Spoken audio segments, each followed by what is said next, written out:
yana tashi tana jin daɗi har sai ya tashi tukunna ya da yanda yake kana cinta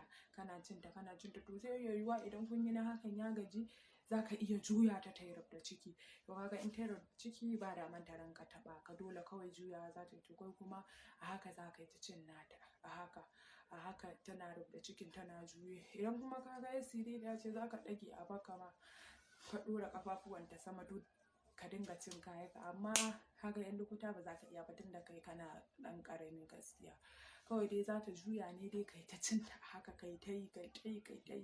har sai ta fita daga hayyacinta. Kuma kun san lukuta 'yan mata ba su da juriya sosai kamar sirara, gaskiya siraran mata sun fi juriya. Mace 'yan lukuta ka ci ta so biyu so uku shikenan za ta ce ta gaji, amma mace siririya za ka iya mata ci goma kaga kuma ko ta ina za ka juya ta za ta iya hawa kanka, amma bai zama lallai ta gaji ba gaskiya. Amma mata masu jiki suna da saurin gajiya saboda wannan hakin da suke yi yana gajiyar da su sosai gaskiya. Ya kamata mu ma mata in ana da ɗan jiki da Allah a taimaka a ɗan dinga shan maganin slimming haka a ɗan rage jiki, haka mazan ma masu ƙiba,